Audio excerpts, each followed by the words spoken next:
Subscribe कीजिए F study class channel को और बेल आइकन को दबाइए लेटेस्ट वीडियो सबसे पहले देखने के लिए।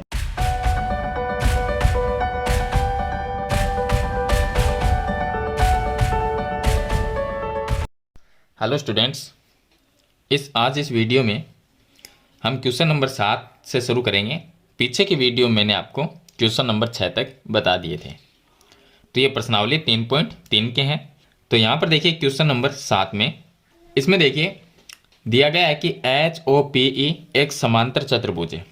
ये एक समांतर चतुर्भुज है, तो इसमें ये भुजा और सामने वाली समांतर है। इसी तरह से ये भुजा और ये भुजा ये भी समांतर है, यानी HO इसके समांतर है PE और HE के समांतर है OP। ये समांतर भुजाएं हैं। इसमें X, Y और Z कोणों की माप हमें ज्ञात करनी है। तो यहाँ पर देखिए, सबसे पहले जब दो रेखाएं समांतर हो और बीच में एक तिर्यक रेखा हो, तो इसको मैं एक बार फिर से आपको देखिए, ये समांतर रेखाएं ऊपर वाली और ये नीचे वाली। ये PH जो है HP, ये एक तिर्यक रेखा इस तरह से है, तिर्यक रेखा हो गई। अब इसमें यहाँ पर ये Y है और यहाँ पर ये 40 है, तो ये बराबर हो जाएंगे।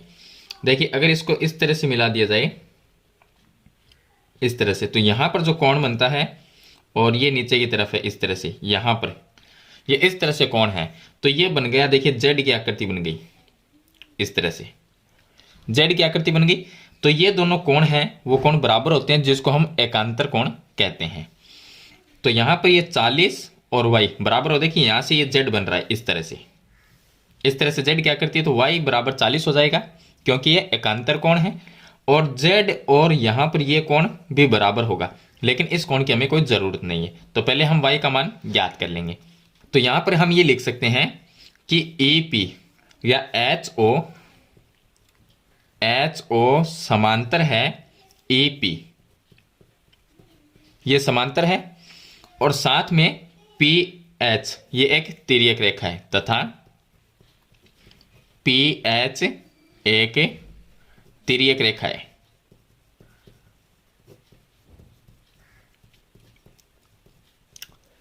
ये एक तिर्यक रेखा हो गई, तो कोण 40 और कोण y बराबर हो गया, तो y का मान आ गया 40 डिग्री। आगे इसका कारण लिखेंगे एकांतर कोण। एकांतर कोण है इसलिए बराबर है। चलिए y का मान हमने ज्ञात कर लिया। अब हम x का मान ज्ञात करेंगे। समांतर चतुर्भुज में आमने सामने के कोण बराबर होते हैं, तो x का मान है वो इस कोण के बराबर होगा। यहां पर जो कोण है इसके बराबर, इसके बराबर, लेकिन यहां पर कोई कोण का मान ही नहीं है, तो पहले हम ये निकालेंगे। जितना ये कोण आएगा उतना x का मान हो जाएगा, क्योंकि ये सम्मुख कोण है तो बराबर होंगे। तो ये देखिए h, ये यहां पर हम कोई नाम लिख देंगे, जैसे हमने यहां पर लिख दिया s। HS है, ये एक सरल रेखा है। सरल रेखा के ऊपर ये जो पूरा कोण बनता है ये बनता है 180 डिग्री का। अगर बाहर वाला 70 है तो पीछे रह गया 110 डिग्री। तो इसको हम लिखेंगे किस तरह से, देखिए हम इस तरह से लिखेंगे कि POH, कोण POH प्लस ये अंदर वाला हो गया POH और बाहर वाला ये कोण जो कि 70 डिग्री है, तो POS, कोण POS बराबर 180 डिग्री। कारण लिख देंगे सरल रेखा पर बने कोण।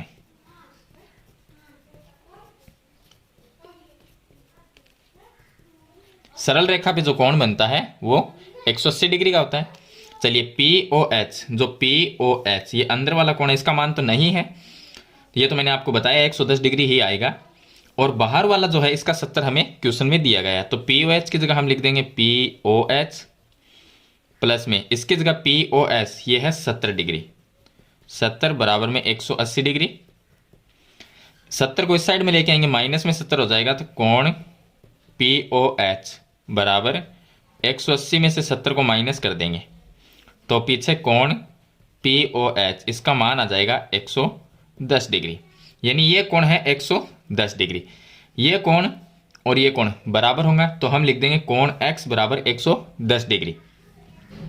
तो यहां पर हम लिख सकते हैं कोण x बराबर 110 डिग्री, क्योंकि ये सम्मुख कोण है, सम्मुख कोण। तो हमने x और y दो कोणों के मान ज्ञात कर लिए। चलिए तीसरा हम z का मान ज्ञात करेंगे। अब z का या तो आप इस तरह से कर लीजिए कि ये कोण और ये पूरा ये कोण, ये आसन कोण हो जाएंगे, दोनों का योग जो होगा आसन कोण का योग 180 डिग्री होता है। या तो आप इस तरह से सरल कर सकते हैं, या आप ये मान लीजिए, देखिए y का मान आया यहाँ पर 40 डिग्री, ये है 40, ये 110, तो ये तीसरा कोण कितना रहेगा? तो इसको हमने एक त्रिभुज के रूप में देखेंगे कि HOP ये क्या है? एक त्रिभुज, और त्रिभुज के तीन कोण ये हो गए। दो कोणों का मान हमें पता है, तीसरा कोण हमें ज्ञात करना है, तो इसको त्रिभुज के रूप में ले लेंगे। तो हम HOP ये लिखेंगे, त्रिभुज HOP में, इस त्रिभुज में त्रिभुज के तीनों कोणों का योग 180 डिग्री होता है। तो यहां पर कोण Z प्लस 110 प्लस ऊपर वाला y है जिसका मान 40 डिग्री है, मैं सीधा लिख देता हूं, बराबर में 180 डिग्री। आगे हम लिख सकते हैं त्रिभुज के तीनों कोणों का योग 180 डिग्री होता है। 110 प्लस 40 तो 150 हो जाएंगे। तो कोण Z बराबर 150, सॉरी यहां पर आपको लिखना है कोण Z प्लस 150 बराबर 180 डिग्री। इसको इस साइड में लेके आएंगे, माइनस में हो जाएगा, तो कोण Z बराबर 180 में से माइनस कर देंगे 150, तो कोण Z का मान आ जाएगा 30 डिग्री। इस तरह से तो y का, x और z तीनों के मान हमने ज्ञात कर लिए। तो इस तरह से इस आकृति में आपको x, y, z के मान ज्ञात करने हैं। चलिए इसके बाद में शुरू करते हैं क्वेश्चन नंबर 8। क्वेश्चन नंबर 8 देखिए, बहुत ही सिंपल क्वेश्चन है, सरल है। इसमें दिया गया है कि एक आकृति का नाम है GUNS, ये हो गई GUNS, और RUNS, ये है RUNS। दोनों क्या है? समांतर चतुर्भुज। मैंने आपको समांतर चतुर्भुज की खास बातें हैं वो मैंने आपको बताई है कि समांतर चतुर्भुज में आमने सामने वाली भुजा है समांतर और बराबर होती है, और सम्मुख कोण है वो बराबर होते हैं। ये दोनों जो कोण होते हैं वो आसन कोण कहलाते हैं, जिनका योग 180 डिग्री होता है, और जो विकिरण है वो एक दूसरे को समद्विभाजित करते हैं, यानी समान भागों में विभाजित करते हैं। तो ये मैंने आपको कुछ चीजें हैं इसके बारे में बताई है। इसमें हमें x और y का मान है ज्ञात करना है। सबसे पहले देखिए आकृति नंबर 1 में, इसके अंदर हमें x y का मान ज्ञात करना है। अभी देखिए ये जो 3y माइनस 1 है, यहाँ पर है 3x और यहाँ पर है 18, तो 3x यहाँ पर है, यानी ये भुजा है, तो इस भुजा के बराबर ये भुजा होगी, क्योंकि समांतर चतुर्भुज में भुजाएं क्या है? समांतर और बराबर रहती है। तो हम लिख सकते हैं 3x बराबर 18। तो यहां पर हम पहले ये लिखेंगे कि समांतर चतुर्भुज में भुजाएं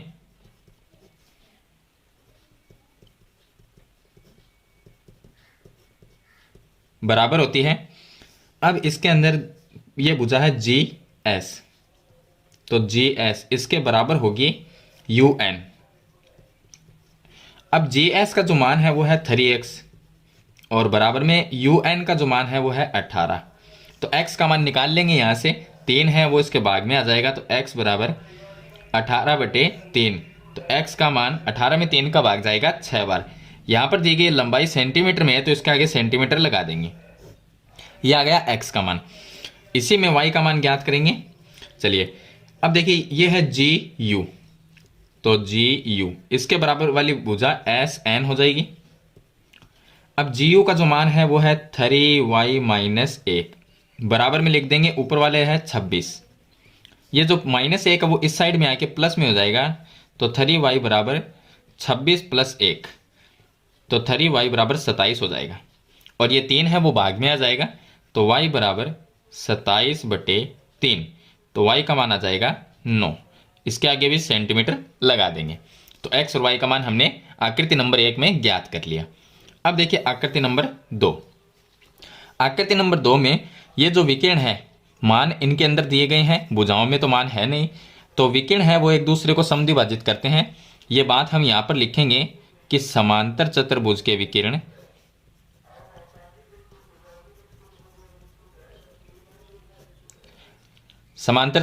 विकिरण परस्पर समद्विभाजित करते हैं।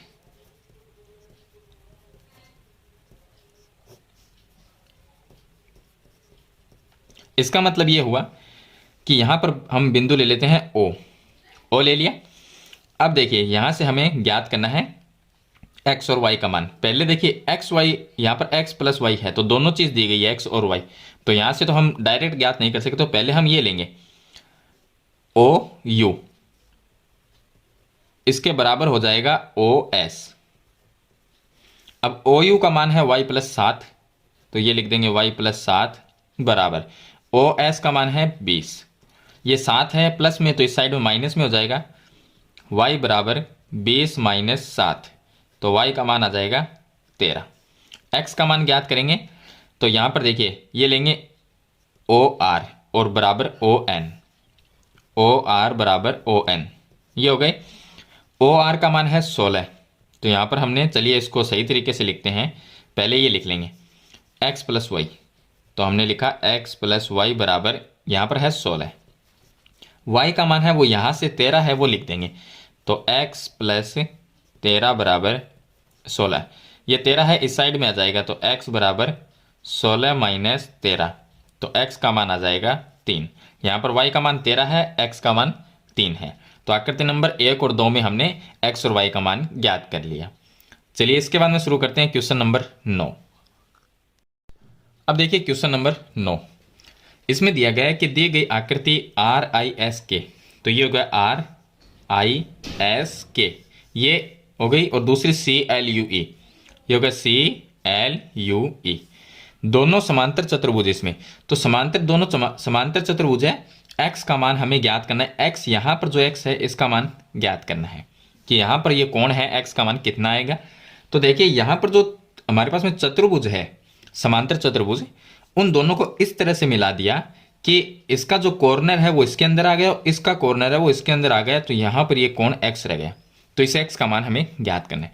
अब समांतर चतुर्भुज को आप ध्यान से देखिए, यह 70 है, तो इसके बराबर कौन सा होगा, इसके बराबर ये कोण होगा, क्योंकि ये सम्मुख कोण है। तो हम लिख देंगे कि कोण ई, इसका या इस तरह से नाम लिखेंगे सी ई यू, पहले इस पूरे चतुर्भुज का नाम लिख लेंगे कि समांतर चतुर्भुज सी एल यू ई में, ये चतुर्भुज ले रहे हैं हम सी एल यू ई, ये चतुर्भुज ले रहे हैं, तो इसमें इसके अंदर ये कोण और ये कोण बराबर होगा क्योंकि सम्मुख कोण है, तो ये हम लिख देंगे कि कोण सी ई यू, कोण सी ई यू बराबर 70 डिग्री। इसका कारण लिख देंगे कि सम्मुख कोण है, इसलिए दोनों बराबर है। अब इसका अब इसमें ये कोण तो हो गया 70, ये है x, इसको हम एक त्रिभुज के रूप में मानेंगे, तो यहाँ पर O लिख लेते हैं हम, और ये ई ओ एस एक त्रिभुज मानेंगे। इसके अगर हमारे पास में दो कोण आ जाए तो तीसरा हम x ज्ञात कर सकते हैं, यानी ये कोण हमें एक और ज्ञात करना है। ये तो हमने 70 डिग्री ज्ञात कर लिया, यहाँ पर ये कोण आएगा इस कोण से, क्योंकि ये दोनों सम्मुख कोण हैं। अभी पहले ये निकालेंगे हम, तो ये चतुर्भुज लेंगे आर आई एस के, हम लिखेंगे समांतर चतुर्भुज आर आई एस के।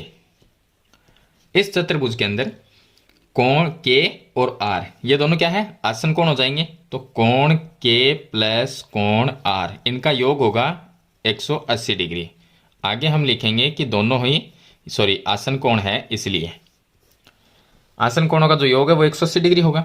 अब k का मान 120 है, तो k की जगह तो हम 120 लिख देंगे, प्लस कोण r लिखेंगे बराबर में 180, ये इस साइड में आएगा तो माइनस में हो जाएगा, तो कोण r बराबर 180 माइनस 120, तो कोण r का जो मान है वो हमारे पास में आ जाएगा 60 डिग्री, यानी ये कोण है 60 डिग्री का। अब ये 60 है तो ये भी 60 होगा, तो कोण r और कोण s बराबर होंगे, तो हम लिख सकते हैं कोण r बराबर कोण s, क्योंकि ये सम्मुख कोण है। तो कोण r का मान 60 डिग्री है, तो कोण s भी क्या होगा, 60 डिग्री का होगा, तो ये हो गया कोण s का मान हो गया 60 डिग्री। अब त्रिभुज, इसको हम त्रिभुज मानेंगे ई ओ एस, तो यहां पर लिखेंगे त्रिभुज ई ओ एस में। इस त्रिभुज के अंदर तीनों कोणों का योग करेंगे x प्लस 70 प्लस 60, तो x प्लस 70 प्लस 60। तो त्रिभुज के तीनों कोणों का योग 180 डिग्री होता है, ये हम यहाँ पर लिखेंगे। अब ये दोनों प्लस करेंगे तो ये हो गया x प्लस 130 बराबर में 180। 130 को इस साइड में लेके आएंगे, माइनस में आ जाएगा। तो x बराबर 180 माइनस 130, तो x का मान आ जाएगा हमारे पास में 50 डिग्री। तो इस यहाँ पर जो x था उसका मान होगा 50 डिग्री। तो इस तरह से आपको ये कोण है वो ज्ञात करना है। तो ये होगा इसका क्वेश्चन नंबर 9। चलिए इसके बाद में शुरू करते हैं क्वेश्चन नंबर 10। क्वेश्चन नंबर 10 देखिए, ये एक सिंपल सा क्वेश्चन है। इसमें यह बताना है हमें कि एक समलंब चतुर्भुज है या नहीं। तो कौन सी दो भुजा इसमें समांतर है। तो देखिए KLMN, ये हमें बताना है कि एक समलंब चतुर्भुज है और इसमें कौन सी भुजा समांतर है। तो ये भुजा और ये भुजा समांतर है, क्योंकि इनको आगे तक इस तरह से ले जाएंगे तो ये कहीं पर भी आगे जाके मिलती नहीं है। तो KL और NM ये समांतर है। मैंने यहाँ पर लिख दिया KL, ये समांतर का चिन्ह इस तरह से होता है। तो KL समांतर NM, और साथ ही LM ये क्या है, एक तिर्यक, ये समांतर रेखा है। देखिए ये है समांतर रेखा, तो ये एक तिर्यक रेखा है इस तरह से। तो ये होगी LM, तो यहाँ पर मैंने लिख दिया ML, एक तिर्यक रेखा है। और तिर्यक रेखा के जब एक ही ओर यहाँ पर बने जो अंतःकोण होते हैं, एक की ओर के अंतःकोण, इनका योग 180 डिग्री है। यहाँ पर देखिए ये 100 है, ये 80 है, इन दोनों का योग करें तो 180 डिग्री होता है। तो मैंने यहाँ पर लिखा कि तिर्यक रेखा के एक की ओर बने अंतःकोणों का योग 180 डिग्री है और साथ में ये दोनों समांतर है। तो इसलिए ये क्या है, एक समलंब चतुर्भुज है। तो इतना सा इसका आंसर है वो आपको लिखना है। चलिए इसके बाद में शुरू करते हैं क्वेश्चन नंबर 11। अब देखिए क्वेश्चन नंबर 11 में कि आकृति 3.33 में कोण M कोण C, ये कोण जो है वो हमें ज्ञात करना है। साथ में AB समांतर DC है, यानी ये भुजा और ये भुजा समांतर है। तो यहाँ पर हम लिख देंगे कि AB समांतर DC। अगर ये दोनों समांतर है तो BC ये क्या है, एक तिर्यक रेखा। तो यहाँ पर हम लिखेंगे तथा BC एक तिर्यक रेखा है। BC एक तिर्यक रेखा है और तिर्यक रेखा के एक ही ओर के ये कोण है, एक ही ओर के कोण है जिनका योग कितना होता है, 180 डिग्री। तो ये हम यहाँ पर लिख सकते हैं। तो देखिए ये हो गया कोण B प्लस ये हो गया कोण C, एक ही ओर के कोण है अंतःकोण, तो इनका योग 180 डिग्री होगा। कोण B का मान 120 डिग्री है, ये हमने लिख दिया, प्लस कोण C बराबर में 180 डिग्री। 120 को इस साइड में लेके आएंगे तो यहाँ पर कोण C बराबर 180 माइनस 120 हो जाएगा। 180 में से माइनस कर देंगे 120 को, तो कोण C का जो मान है वो आ जाएगा 60 डिग्री। तो इस तरह से आपको कोण C का मान ज्ञात करना है इसके अंदर। चलिए इसके बाद में लास्ट क्वेश्चन है क्वेश्चन नंबर 12। क्वेश्चन नंबर 12 में देखिए ये आकृति हमें दी गई, इसमें कोण P और कोण S का मान ज्ञात करना है। ये कोण है P और यहाँ पर है कोण S, इसका मान ज्ञात करना है। जहां पर SP समांतर RQ, यानी कि ये भुजा SP और ये हो गई RQ, ये समांतर है। तो यहाँ पर हम लिख देंगे कि SP समांतर है RQ, ये दोनों भुजाएं समांतर है। उसके बाद में यहाँ पर दिया यदि आप M कोण R ज्ञात करते हैं, ये कोण ज्ञात करते हैं, तो क्या M कोण P को ज्ञात करने की एक से अधिक विधि है। देखिए मेन टारगेट इतना रखिए कि हमें ये कोण है वो ज्ञात करना है। तो सिंपल है, देखिए ये लाइन दोनों समांतर है और ये PQ क्या है, एक तिर्यक रेखा, तथा PQ एक तिर्यक रेखा है। और तिर्यक रेखा के एक ही ओर के जो अंतःकोण होते हैं उनका योग 180 होता है। तो कोण P और कोण Q, कोण P प्लस कोण Q, दोनों कोणों का योग होता है 180 डिग्री।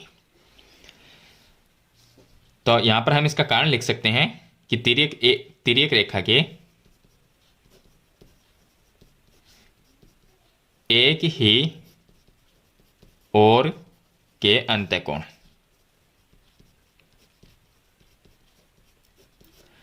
तो अब देखिए Q का मान 130 है, तो कोण P प्लस Q का मान 130 लिखेंगे बराबर में 180 डिग्री।